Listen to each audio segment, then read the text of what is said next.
Just let me know.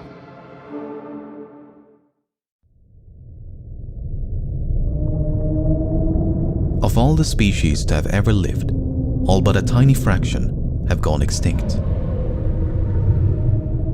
At some point in the future, the same fate will befall humanity.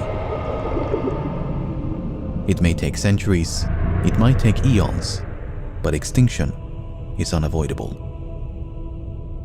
The future is fraught with uncertainty, and the apocalypse never seems too far away.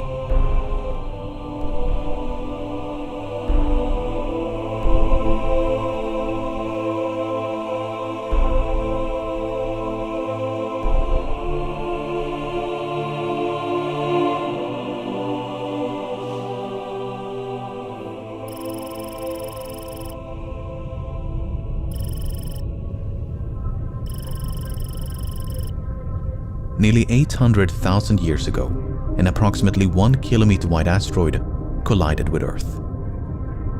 The crater has yet to be located, but fragments from the impact have been found scattered across the eastern hemisphere, an expansive strewn field that covers up to 30% of the planet's surface.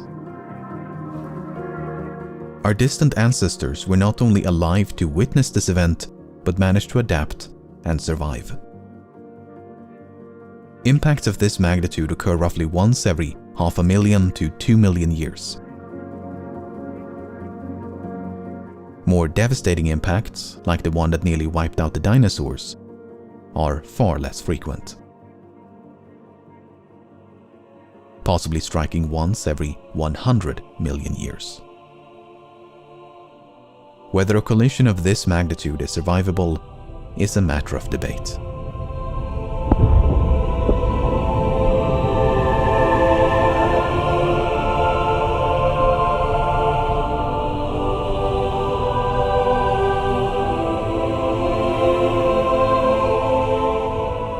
The kinetic energy released upon impact would be equivalent to the simultaneous detonation of billions of atomic bombs. Those who survived the initial blast would be subjected to unrelenting earthquakes, firestorms, and tsunamis. A thick layer of smoke and dust would quickly envelop the globe and blot out the sun. An impact winter that could last for months or even years. Darkness, freezing cold, and global famine would throw the world into chaos. In spite of this, long-term survival is not inconceivable. Small pockets of humanity may take refuge underground and would at least be given a chance to rebuild civilization. But make no mistake, it would be a close call.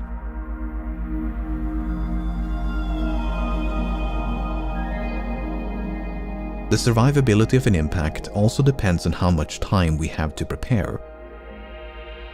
More than 90% of nearby asteroids and comets larger than 1 kilometer have already been detected.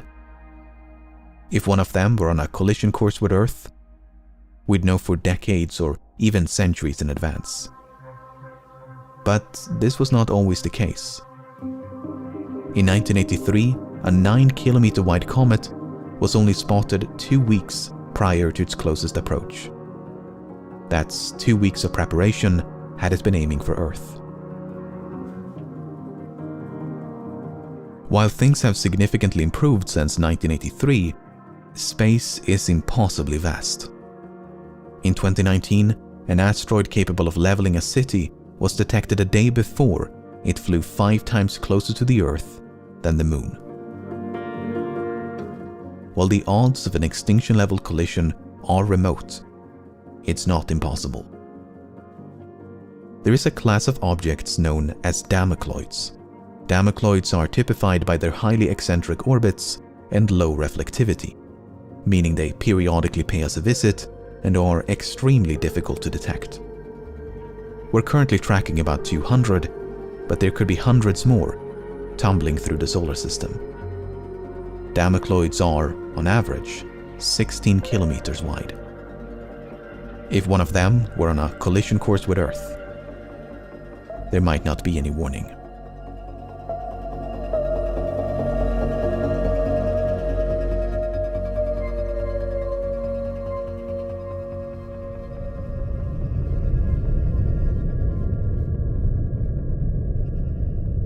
When massive stars die, they explode.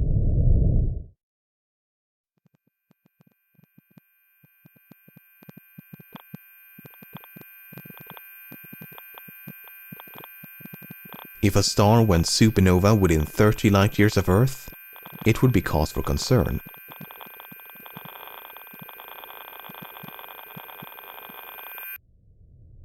Fortunately, more than 90% of the stars within this bubble have already been discovered, none of which are at risk of exploding anytime soon. But some supernovae can still pose a threat from thousands of light-years away.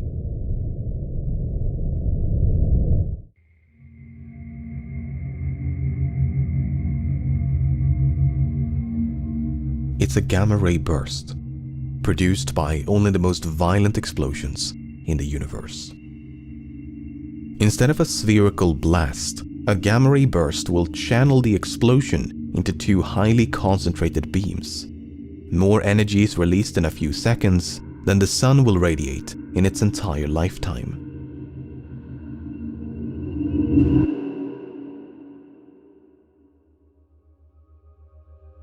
The biological effects of a nearby supernova or gamma-ray burst are poorly understood.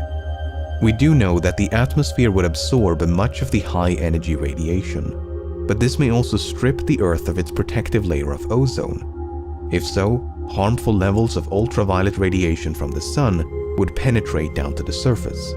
Certain chemical reactions may also darken the sky and induce global cooling, a cosmic winter of sorts. This could last for years and would be lethal to many plants and animals. In fact, a gamma-ray burst might be responsible for a mass extinction that killed roughly 70% of all marine species nearly 500 million years ago. Now, humanity could easily protect itself against ultraviolet sun rays, but living through a mass extinction would not be a pleasant experience. While some authors have painted a far bleaker image, with one hemisphere effectively sterilized by intense radiation, these findings have been contested in recent years. The latest research identifies ozone depletion as the primary threat. Nevertheless, a gamma-ray burst sniping the Earth from across the galaxy is extremely improbable. All of them have so far been extragalactic in origin, much too distant to pose a threat. While there are a few potential candidates within the Milky Way, none of them appear to be directed at Earth.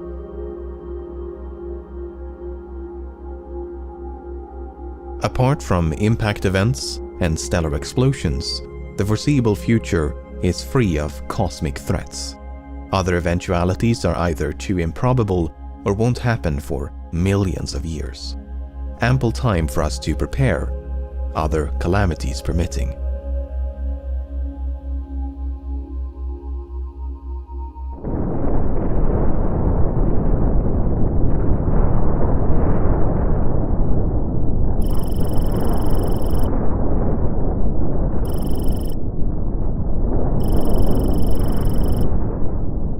Around 74,000 years ago, a large volcano erupted in Southeast Asia.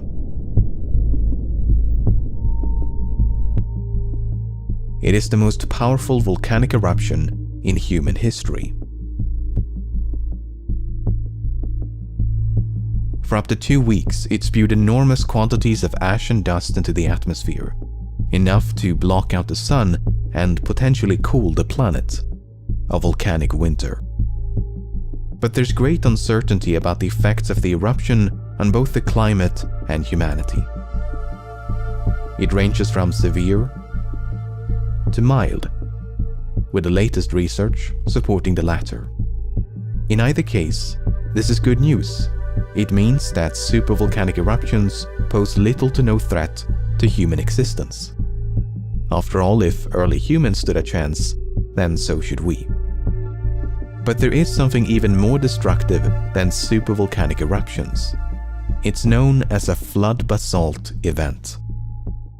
The largest one occurred 250 million years ago. An enormous outpouring of molten rock covered a region of Siberia the size of Europe. And it just so happens to coincide with the deadliest mass extinction in history. The good news is, flood basalt events are both rare and slow. Instead of a singular event, it's a series of eruptions taking place over thousands or even millions of years. As such, even if one began tomorrow, it might just be slow enough for us to adapt and survive.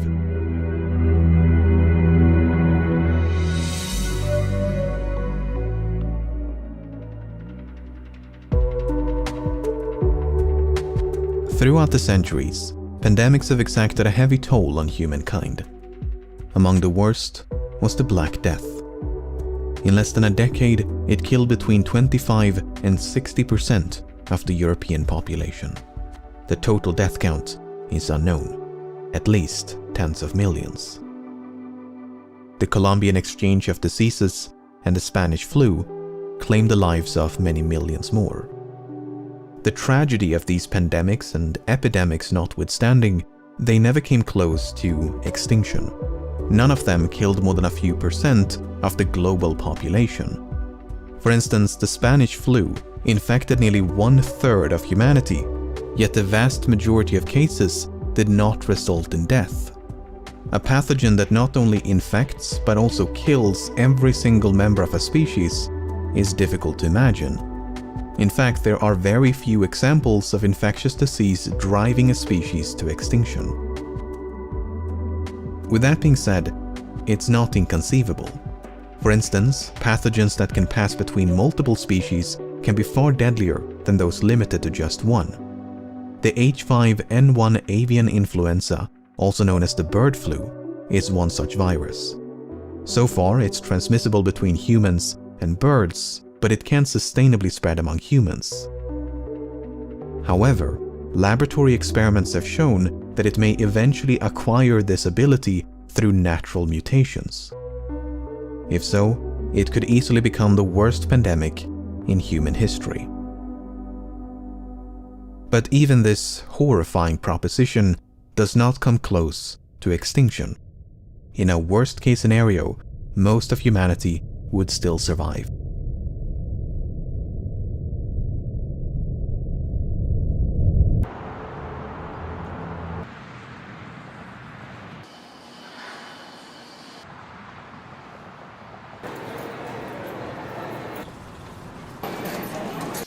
Pandemics are complicated. It's a topic that's more relevant now than ever before and cannot possibly be done justice in a few short minutes. But in the narrow context of human extinction, it seems unlikely for nature to stumble upon that perfect storm. Apart from volcanic eruptions and natural pandemics, the Earth has no inherent means of eradicating the human race. No other form of natural calamity is powerful enough to threaten our existence.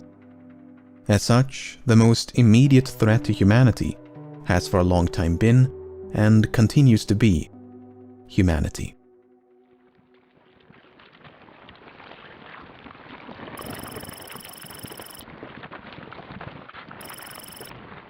While nature may struggle to devise a world-ending pandemic, it may not have to. Biotechnology has now advanced to a point where we can engineer pathogens in a laboratory. While this can greatly benefit our understanding and treatment of infectious diseases, it's not without risk. Accidental breaches of containment have happened on multiple occasions, and these experiments are not always conducted in the name of science.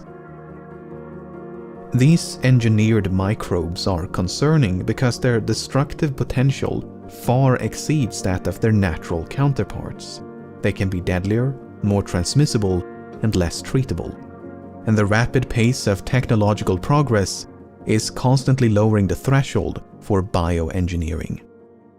His biggest concern was, he said it in so many words, that a small group of dedicated scientists could create an altered biological agent that could wipe out humanity as we know it.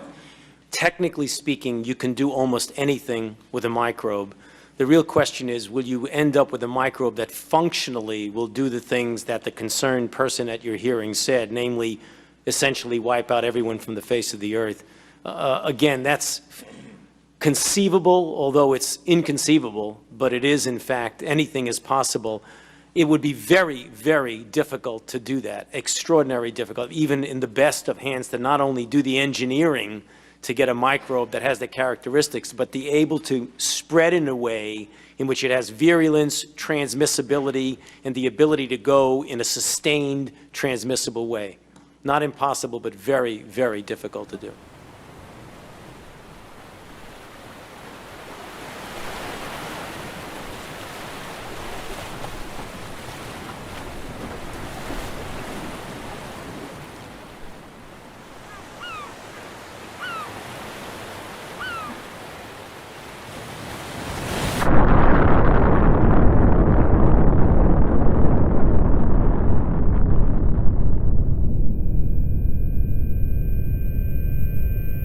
A nuclear holocaust is among the most infamous doomsday scenarios.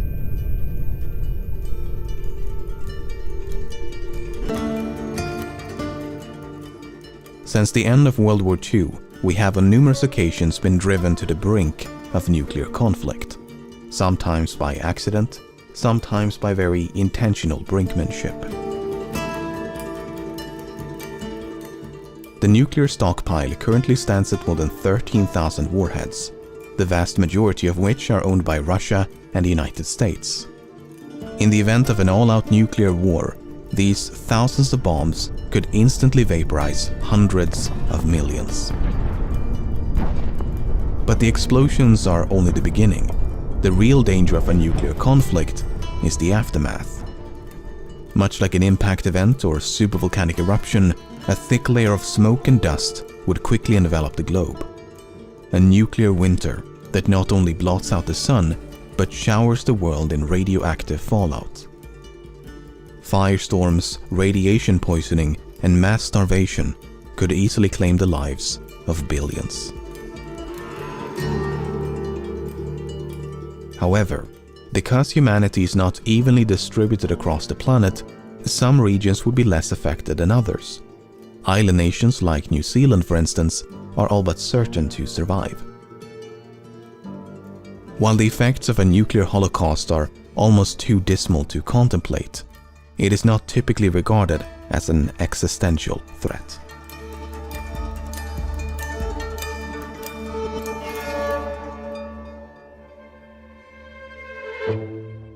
Artificial intelligence has had a profound impact on modern society. From self-driving cars and virtual assistants to social media algorithms and facial recognition. But some experts are concerned about the future, a future in which intelligent machines become more intelligent than humans. The concern is not so much about evil robots as it is about misalignment.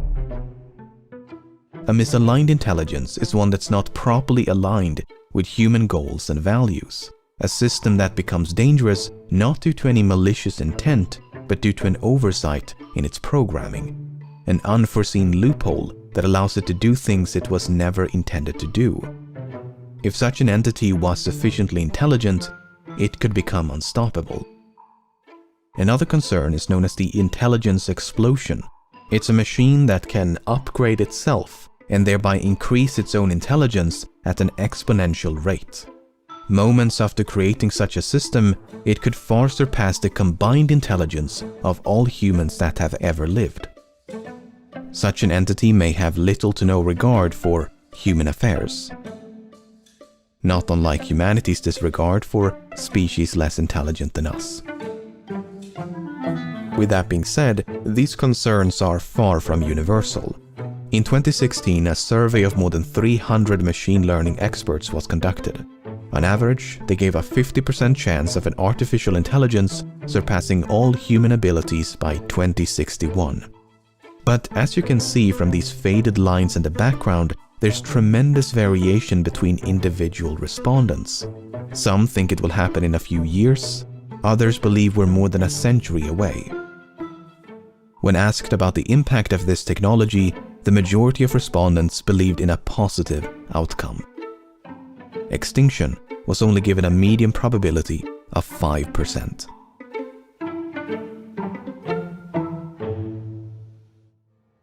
Artificial intelligence is not the only emerging technology with the potential for human extinction. But the problem with assessing their risk is that we have no precedents. We can estimate the likelihood of an asteroid impact by surveying the geologic record and our cosmic neighborhood. But there's no historical context for artificial intelligence or self-replicating nanomachines. When the first nuclear device was detonated in 1945, there was a genuine concern that it would ignite the atmosphere and incinerate all life on the planet. In fact, one of the observers was so taken aback by the enormity of the explosion that for a brief moment, that's precisely what he thought had happened. While this doomsday scenario did not come to pass, it's a cautionary tale. No one really knows what the future will bring. All we can do is proceed with caution and hope for the best.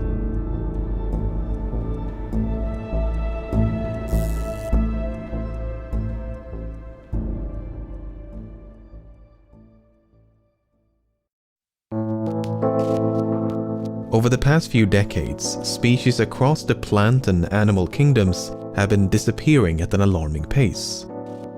Some 10 billion trees are cleared every single year, while animal populations are rapidly declining.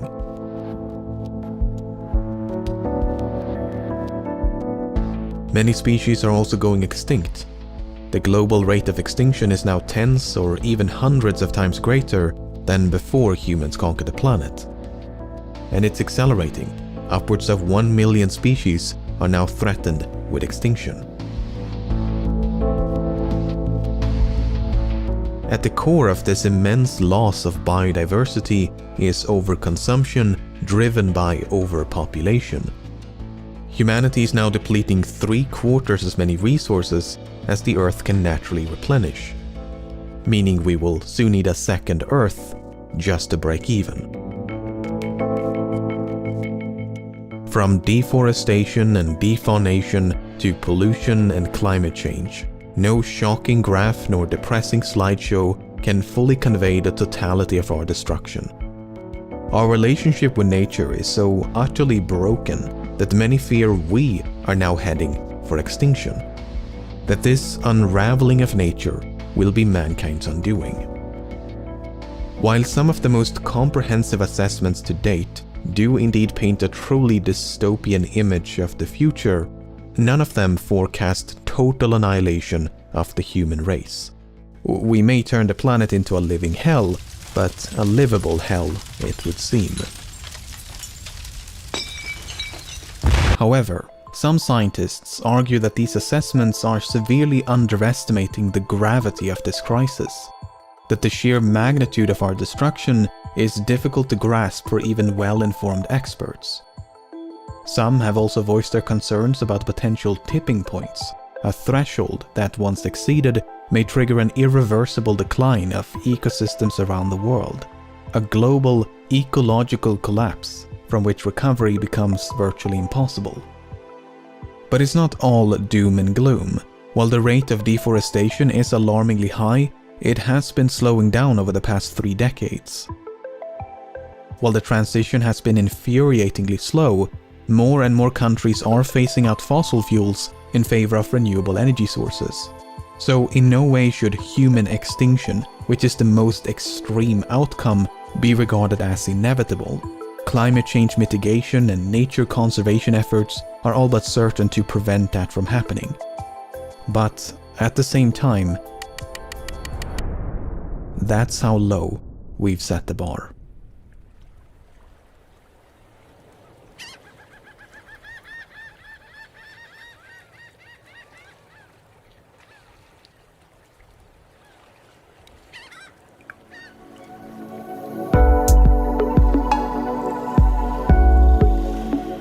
What surprised me while making this video is just how difficult it is to truly wipe out everyone. Many catastrophes can drive us to the brink of extinction, but all of them struggled to cross the finish line.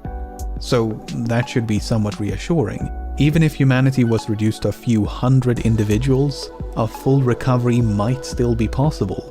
It would undoubtedly take many thousands of years, but recovery would not be out of the question. And the more we expand beyond the confines of Earth, extinction from any singular catastrophe becomes increasingly unlikely. Perhaps the apocalypse won't be dealt by a swift, decisive blow, but instead a gradual, faltering decline. One disaster bleeding into the next, until the final embers of humankind silently fade away. Regardless, it won't happen anytime soon. After all, we made it this far. Millions of years of evolution, countless disasters, and humanity still standing. That is perhaps the best reassurance that the world is still gonna be there tomorrow.